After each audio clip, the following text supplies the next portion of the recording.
Voilà, et assalamu alaikum wonɓe darde Jama TV. Assalamu alaikum andunoɓe hande kadi de mari émission Hotiren Fouta tous les lundis 14h30 15h30 onon e DJ Bella Jolin. Haray mi salmini on fop wona o ma o auditeur auditrice kala mo nanda horma en tout cas hino andi tous les lundis hiɗen ɗo ka émission Hotiren Fouta 100% ambiance. Hande en ala haalaji ɗiɗi sina 100% ambiance kono mi wi on tun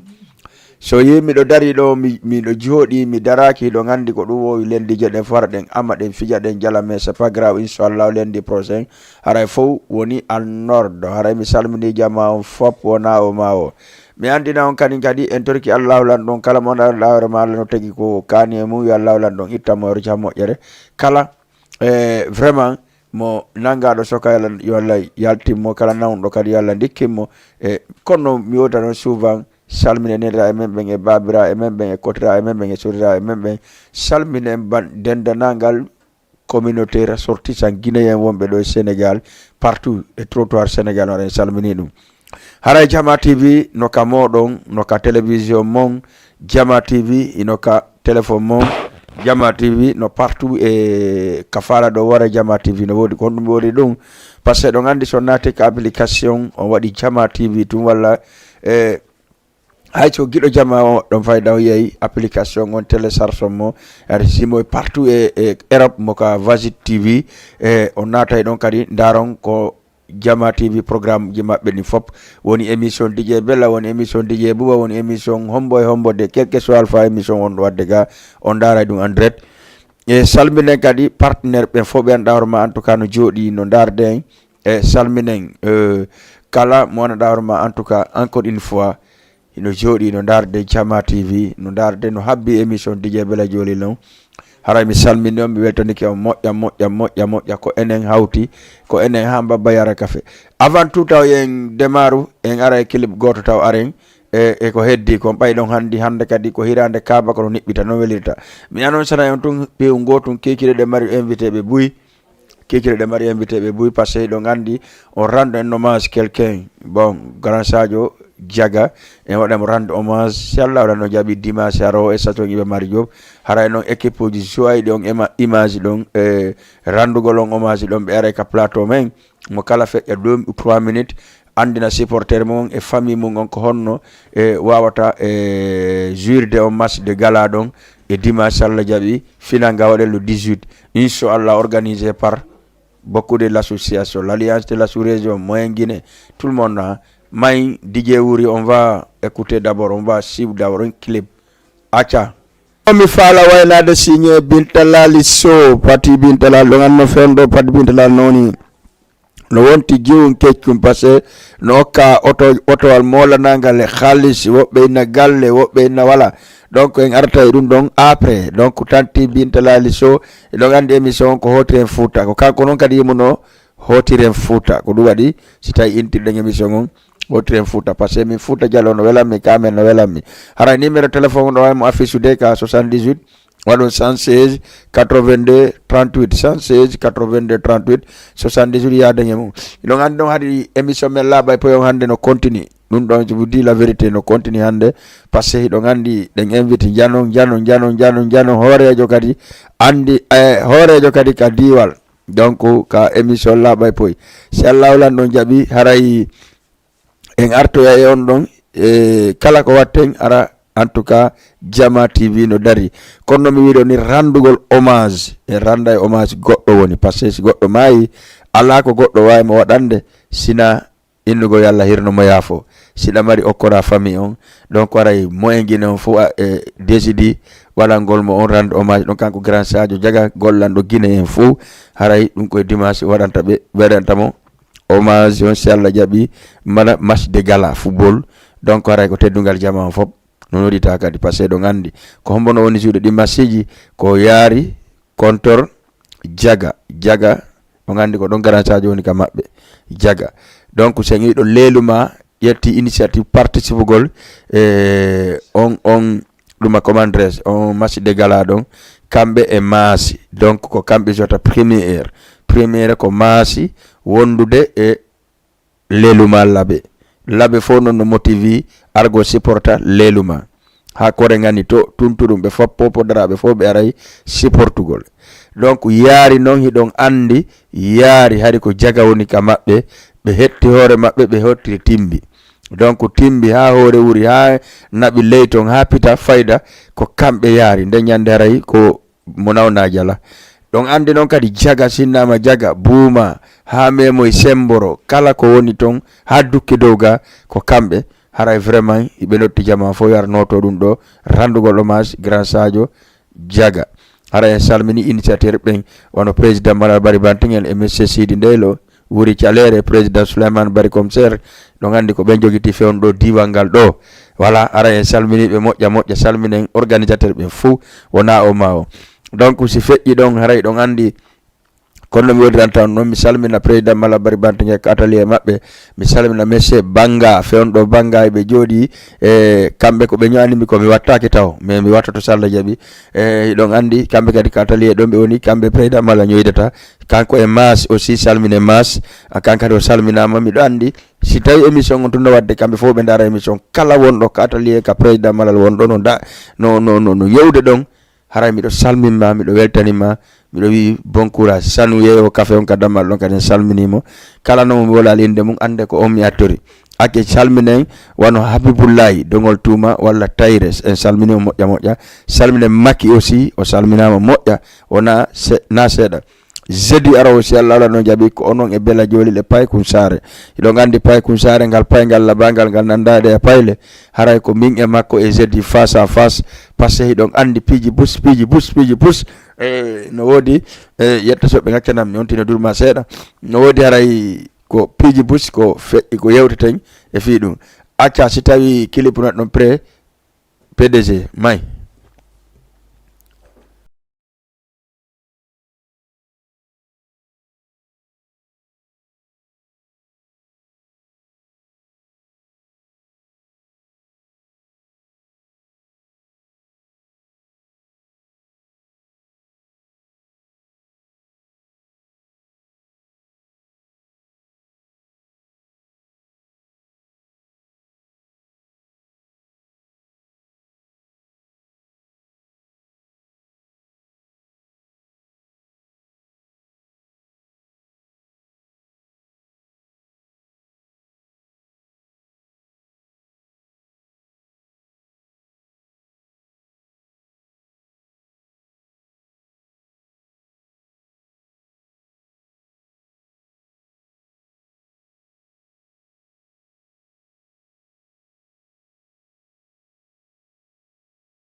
puis là-bas signé Bineti Mali le 31 décembre kono nge Bineti Bagada Wonson wondude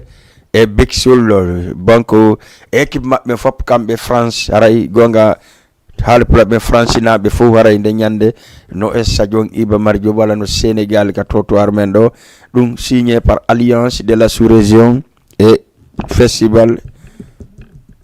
FOP ko festival FOP donc ko info de nyande haray ko 31 décembre ci feddi donc idon andi le 24 décembre onangi Amadou Badiane woko mboni adde anti-crazy wondude e Mohamed Fatako e artiste be guinéen be bus wonbe do e Sénégal dum non ko le 24 décembre konto watta e stadion Iba Mar Diop de Dakar haray fop no nodita signé nouveau génération voilà haray e salmini jama on fop na o ma o kala mon dahorma en tout cas hande no andi lendi jani hare no nyalor marano no seri ha fe iti pasara yetta so ben no golloyi yetta bari ben no nyamude c'est ça donc wara en salmini mo kala hande non gite den no musa mi seda lan durma gokku ko do mi salminta wala ya fe nani donc don andi le 3 décembre ko anniversaire DJ Bella Joli on nyani night club le 3 décembre le 3 décembre don an non parem ji din ko didi buyno na mene DJ Bella ko nu fal ande nyande wargol hay fusi mi fala ka wargol ko andin ko andugol tun eske hidon sutena émission ndaru yida on wala hotre futan wala labay poyon ko dum tout juste woni wadi anniversaire non eske hidon andi Jama TV ko dum tumi darita se wada émission on yi ko Jama TV présente l'anniversaire ndaru yida voyez non ko non woni ko dum do non ha Europe fala be soutenude ben no way soutenude donc c'est pas question wi go to ko be Dakar wala do hay ci ko lagi non da Côte d'Ivoire Mali partout adna lon way soutenude émission ndaru yidam parce que ko émission nebudo donc di fe idon hara hiden andi le 3 décembre on hiden wadi parrain jon jano parce que mi feƴƴata ben do dido parrain na sallallahu no jabi paykum sare donc o wi bela mi watte dello jukkal merci beaucoup balde le boss depuis Grand Yoff donc kambe don doni parrain be kumalu ben kamarembe kadi mi subi dido Aissatou Bari tawado kamajina hulali kanko ni maren jon kanko kadi basin tawado ka Cerebel Dam kanko ka way Cerebel Dam di kanko kadi tawa dumon hadi yar tawado ka invité spéciaux kanko Sere sa rival ka Sere Jio Diallo ko ben do woni nene anniversaire non ara en salmini jama fop do andi jango Sere mabbe école Medine hay goto duwa ka turde sa ko leta jango à partir de 18h haray fop hewti don si Allah no jabi podaru molanade me wala to jango inshallah haray jama ar Jio Diallo salminama donc si en iwi don en ardude le 24 décembre et donc le 24 décembre donc concert njano molana do ne wadde minima décembre on iden donc no iden jogiti don 100% donc ara mi salmini jama fop en weltani ke guinéen en weltani ke raame a kasa DJ wuri ko bon dala nyaden don kadi ande bayla ngandi dum hoy koy no nangi mi seda yetta sobbe jalala mais c'est pas grave donc aray numéro téléphone 78 116 82 38 78 116 82 38 ko do mi salminta Amadou Bari Pellal kankadi o salminama mo de Grand Yoff hodo fani hok kanko Amadou Bari en salminay kadi no bobo do e Ndeylo bobo Ndeylo on ko meñira Grand Sud Ndeylo salmine Souleymane Bari vice président super voilà supervision on salmine yero chauffeur jong en salmini kadi Ibrahima wonbe golde ben fof fewndo kaduma Abdul Mamadou fop salminam be Ndeylo ben salminen be joli le kenkon e burwale sila tunni jale ha dungil fo salminama donc e be pellel ben kadi hay goto en acciali burwal sila way en acciali hay goto Ndeylo kurawal en acciali hay goto lefita yummito kalata fop en acciali hay goto hansangere jungol safa en acciali hay e goto haray DJ Bella Joli ko fimon e si tay go on ka ligne jonnala on don avant yo mi feƴƴu ka ɗuma allo on ɗaani min ɗanaki dey min ɗana plateau ala ka dimbade min ɗanaki few awa dimbe plateau moƴƴo miɗen dimbude plateau dimbu ko hoore yano mankanimmi ɗo seeɗa quoi Didier Bella Joli. Ouais, Amadou Badiane. L'homme de 24 décembre. Ouais, il faut 24 décembre. Ah. 24 décembre, on connaît faux. Ouais, on est ensemble, ça l'a dit. Inch'Allah. Le 3 décembre, le 24 décembre. Le 31 et le 1er. Décembre, on va dans le jour de communauté. Aïka. Ah. Ah, quand nous avons dans Kanyala Romado. Ah, c'est ça, mais la remission, c'était juste pour participer. Merci beaucoup. Dans le cas de Dimbanala, le 24 décembre. Nara la da le clip man fa to wala an sécurité wala es gorap o tagu do wala sabo salla jabi antikresi dogay Mohamed dogay bay dandi ko enen hawti ko wiida ko enen je 24 ko men burma jeyde dum inshallah lam so andi hunde de ala sabu ala ka oui merci beaucoup melton kima Badiane jaajëf la happy ma non do mi gene émission sande wala mi hay non na dum ko wela menen do ala ko welata awa voilà merci beaucoup Badiane Mohamed Fatako yurnike merci beaucoup haray en salmine jama fop na o mao e kono mi wordani non le 30 le 1er non le 3 décembre d'abord ko enen e Jama TV donc Bella Joli ka anniversaire makko iwen don aren 24 décembre iwen don aren le 31 et le 1er donc le 22 octobre ka donc DJ Bouba anniversaire makko Nyani Night Club le 22 octobre voilà que le 22 novembre DJ Ouri le 22 novembre ka merci beaucoup le 22 novembre on a DJ Bouba ka Jama TV donc samedi le 22 novembre ko honto watta ko Nyani Night Club engal anniversaire ji ni fop ko Nyani men natridi awa Nyani no wattitama no foti anniversaire Bella Joli le 3 décembre je vais vous dire carrément entrée ko 5000 francs VIP ko 3000 francs woni ka ley ko interdit pay ko moins de 18 ans teni wattoda kadi ha mo jasiya naje dugol da crise koros yana ya anniversaire DJ Bella Joli ko moko pa ben engal mi noditi mi notta wano président Mala Jamalale mi notta no Sinde Loy mi notta no Habibullah mi notta no Messe Wuri Caleren Souleymane Bari Commissaire tawata ko pay koy arata e dum don haray ko teddungal jama fop mi andini be entrée ko 5000 VIP 10000 VIP précise 3000 francs mi lelata bawo signé par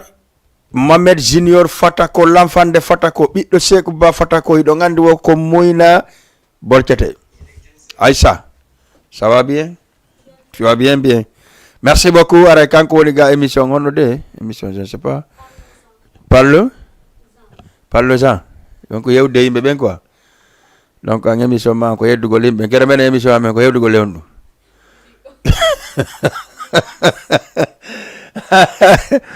merci beaucoup ara émission on ne pulal woko émission yewtudugol e jama on min français mi do dudi ha kono wata wadum no merci beaucoup ara salmini jama fop 78 116 82 38 ko min go yimmi passé mi taw jola gongo sempe voilà donc 78 waton 116 82 38 daray am ko wiete kanko Mohamed Junior Fatako signé donc andi ko baba e makko woni Sekou Ba Fatako yalla hirno mo yafo koto makko ente Habibu Fatako kuru fat minion ko bibbe wali benni Fatako bibbe wali ben on fami memo do kala ko wasi ko wenane ko no woni arande wada non goddum le 24 décembre le 24 décembre wadana on kali ko lutte file de si Allah no jabi e Sadio Iba Mar Diop wonde anti-crazy wanda harma fendo e niveau international ala kaburimo alay salminen encore une fois mignon kala wondo ko atelier président Malal Bari Bantingen no gollude don no nyoa monsieur Banga président Malal masi tout le monde sanu fop salminama en actuali hay goto yayin kadi fabrique salminen Big Alpha en salmini kadi wono ha Abdul ok yayin Kermel salminen téléspectateur be fo salminama min on salminen l'association jini fop mi salmina Sere Belda mi salmina Sere Sarrival Mamadou Binta Hadiyatu kabe woni hore Sere Belda Sarrival Boubacar Horeya salminama kankadi du grand artiste Guinée wonɗo e Sénégal salminen kadi Hassanatou Fria kankadi fewndo mo darde émission on kala poy en salmini kadi wono kanko mari esiraɓe en kajjatu pita kamɓe kadi depuis bentali ɓe darde aissatou koundara e korka depuis bentali hara en salmine kadi wano ɓe nene fune depuis marché tillel nene aissatou bari banteguel le présidente de femme IFDG à Dakar Sénégal salminen kadi wano kanko Mariama Mboyri salminama salmine wano Mariama ka alliance de la sous-région Mariama Labe salmine wano Salimatu kadi salminama Touma Salimatu Touma wala salmine Fanta Binta Touma e Nege e Mariama ɗum ko ɓe ngoli kanko Messe Sidi Ndeye le président jeunesse guinéen au Sénégal jeunesse moyen guinéen au Sénégal en salmini kadi ɓiɓɓe makko ɓen fop nawa mawa salminen noon Aïssa Dalen Houssaï Nogo et tout le monde salminama hay goto ngaccali haray ko minion numéro téléphone kono wowiri non 78 116 82 38 ka Jama TV hara hiɗo gandi kikiɗe ko messe wuri calere woni ko invite den ka laaɓa e poyi inchallah mane kadi haray no ɗo kikiɗe si Allah lan ɗo jaaɓi juste pour rendugol hommage voilà ɓe jaga ɓen kadi ara ɓe salminama ɗo gandi ɓe min noon ko laaɓe laaɓe leeluma fottata e maasi après maasi si feƴƴi ɗon deuxième mission haray ko jaga e yaari ɓen ɗon noon ko kutta kut ma goɗɗo gaño ɓay ɗon andi mo kala ɓa goɗɗo gaño final nga ko le 18 merci hara en salmini jamma fop min noon le 3 décembre haray Jama TV fop haray ko direct ka télévision mon haray ko teddugam salminen Jioru Bari e julde Dalaba en salminimo kankadi salminen kadi wano Aissatou Bari Grand Dakar salminama e salminen kadi wano kanko Nafissatou présidente Madina Hulale on salminen Ramatoulaye Sarane e miñam makko kadi en salmini kadi on Grand Abdoul Bambara wondude andi Grand Abdoul Bambara kanko woni président l'association pour la solidarité donc en salminiɓe depuis Grand Dakar walla bentali walla ñatale kaɓe wondi wara en salminiɓe salminen kadi sere maɓɓe fop en salmine wano DJ ɓen fop en accali haygo tous les animateurs guinéens DJ Yaya salminama Billy Boy salminama DJ Boss salminama donc en salmina Grand Kaba Grand Yoff aussi haray acca DJ si tawi PDC da gentilan ton passé ya trop de nguru la bala donc haray donne-moi un clip s'il vous plaît parce que do ngandi wo ko sati kono lati le 3 décembre no DJ Bella Joli Long Fort mahi daren clip goto ko badanta lan don musique bon envoie-moi quelque chose do ngandi ko honde tumano hino indi siminno ko fifop wo ko le 31 décembre et le 1er janvier e Sajon Iba Mar Diop min non dañande kare mo nawna jalay en kassa barki Mbake oh amoramia petit ndiangala y a pas de l'avoir mais yéen technicien dama amul la ngeen di def yéen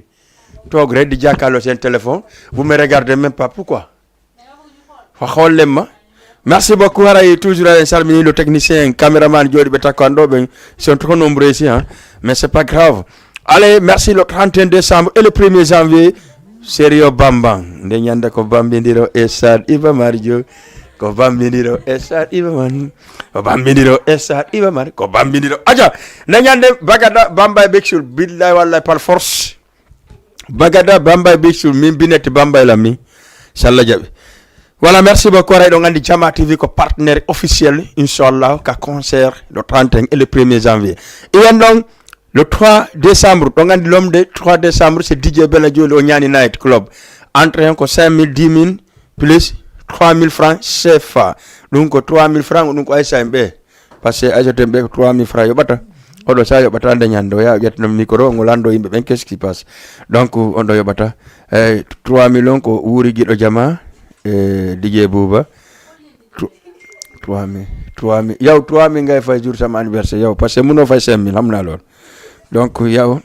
di nga fay 3000 ma may la nga dugg si VIP bi nga toog jàkkaarloo ak gaay donc yaw dinaa la may loolu Amadou Badiane dina fay 10 000 francs c'est obligatoire par force voilà parce que lui va payer 10 000 donc man dem xam naa ñi mu la fay 10 000 ak ñi mu la fay 5 000 ba ñoom Aïssa ñi moom dina kii moom dina kii DG moom dina fay 3 000 parce que suuf lay nekk ba kii nu mu tuddee Aïssa moom dinaa ko may parce que amul 3 000 donc bon donc affaire bi noonu lay demee quoi je tout calendrier man am naa sama calendrier xam naa gars yi nu muy dem nu muy fonctionner ci télé bi quoi voyez non donc aray donc merci beaucoup Ara salmini jama fop en weltani be voilà c'est comme ça lo ngandi le 3 décembre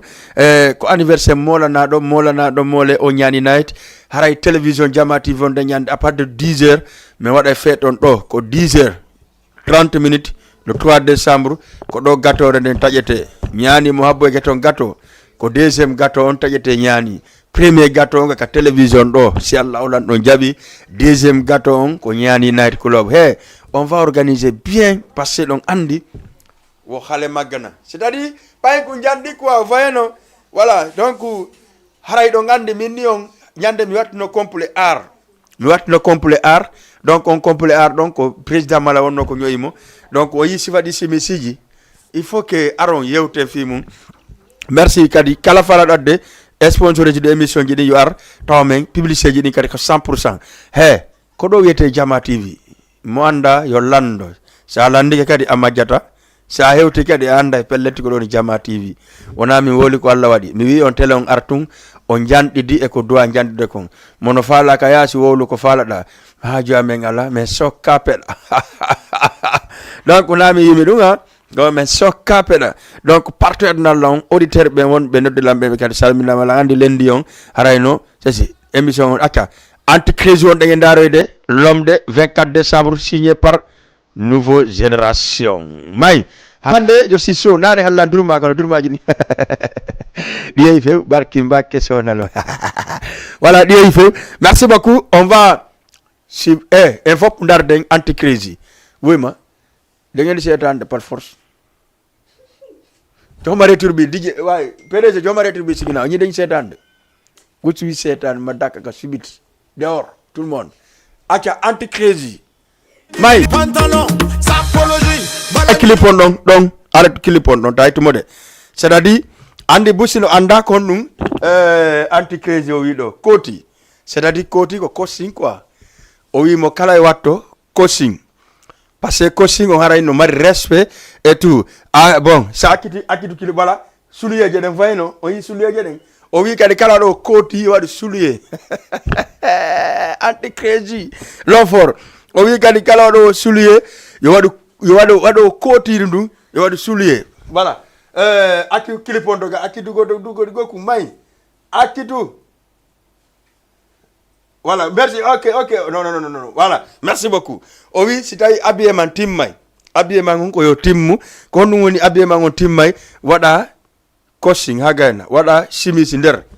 o yi chemise on wada cravate on nder wo sa wadi cravate on wada nan ko nandi kade cravate on ka pose voyez on yi bouton jaden sadi dum do ko anti crazy woli naminde donc wono watta kadi veru wal balewal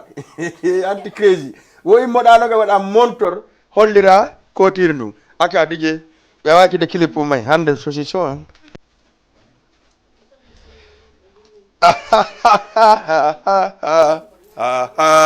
voilà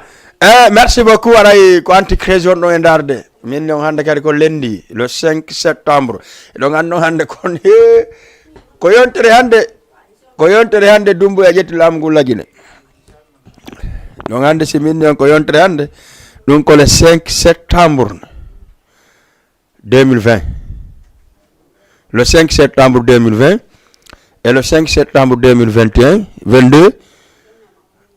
woni hitande gila dumbu e jetti ngulam dumbu ya merci beaucoup ara salmini jama foppo na o mawo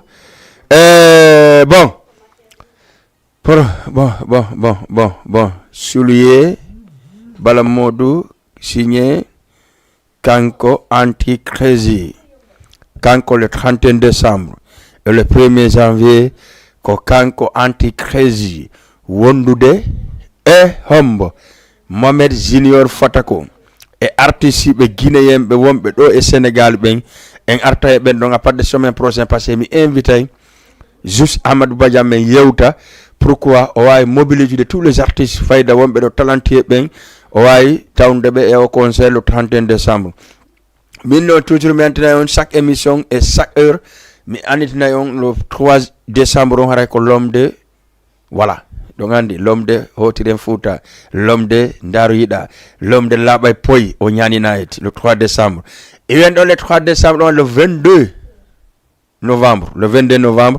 onon e DJ Bouba doyen jon ka télévision amen do l'anniversaire makko mi seki donc l'anniversaire lagine ke walla embaminisi hara ko nyani night à partir de 22h destination 5h du matin et 100% ambiance si Allah on jabi onon e DJ Bouba Wakam e DJ Bouba Ngor Almadi Virage tout le monde nous invite à nyande le 22 novembre 2022. Voilà, hara en salmini jama le 31 décembre onon e alliance de la sous-région e FIFOP donc au festival Njano Moddo wona do wadede e stadion Iba Mar Diop do andi Binet Mali goto gaynay basse Mali fonno indi ko Binet Labe Peter Dalaba Mamu Zerekore ha memo sigiri kankan fonno wi bagada en fondo ko be maire wona anon ko Allah wadi acca si fe idon hara idon andi minneon toujours ko toujours kiki dara de mari invité be jandube do ka émission do andi randugol hommage grâce à jagam yalla hirno mo yafo be ara dum don kadi fe'inangol len pour juste walitagol famille makon wadana mo tournoi gala njano molana do e stadion Iba Mar Diop dimanche aro à part de 14h ray fop fotti ton de nyande e wawen ande kon wedi acca yettenami clip avant dernier clip on arten après mi yetma non ko bodanta mi dernier clip parce que dum mami lancio ha gite wela parce que no dani 10 minutes do émission lan merci PDG Wuri Guido Jama may B, as-tu de Google là? S'il te plaît, tu de Google là. Non, arrête, s'il te plaît, arrête. T'es sérieux, fallait On me quitte mal. Digne Alkazayon pay ko kona da hormano Sénégal do fewn do non ko ko mi do wawi de kanko ni maire d'abord hein, parce que j'ai entendu beaucoup de ça, j'ai président l'artiste guinéen Boton Pata veille Pata mais l'Alkazayon pay ko woni maire ay ko wolu gonga mo mari yimbe mo wa yimude mo mari mo sirtira kadi ko normal. Merci beaucoup Alkazayon acha haray mi akida on e clip on bono avant on do si mi akida on passer de 7 minutes DJ may ka deuxième clip do hala duda may ka clip passer duda après chaque to den hezbo rap passer no wodno Amadou Badiano no mi okkumo hezbo rap e sakito on don inshallah jabi acha DJ may si tay fodde baro di pere may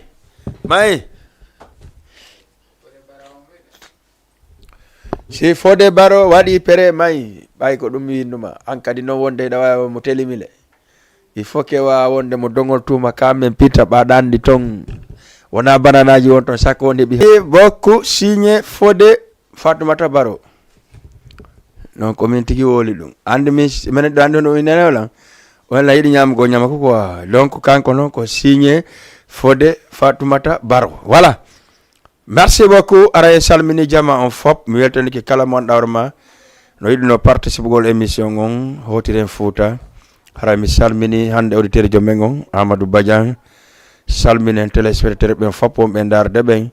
salmini sereji din fop l'association ji din fop salmini président de haut conseil à l'étranger on monsieur Wuri Chalere salmini kadi président l'organisateur on monsieur Jamala Bari Bantingel en salmini kadi ka jogido ka sport e ka loisir ka jeunesse no signé e salminen en salmini on don kadi monsieur Isiaga Tog haray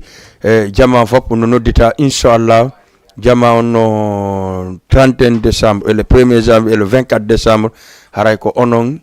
e menen inshallah ka lié mo wiiden don si Allah don jabi haray mi akide on e siborab min en tant que moi un kiki de 23 et 22h 23h si Allah no jabi ka émission la bay poy do e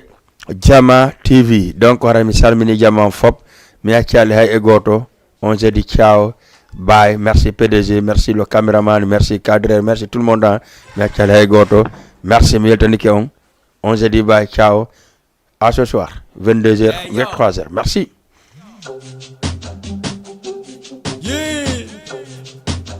Hezbo trade, my nigga.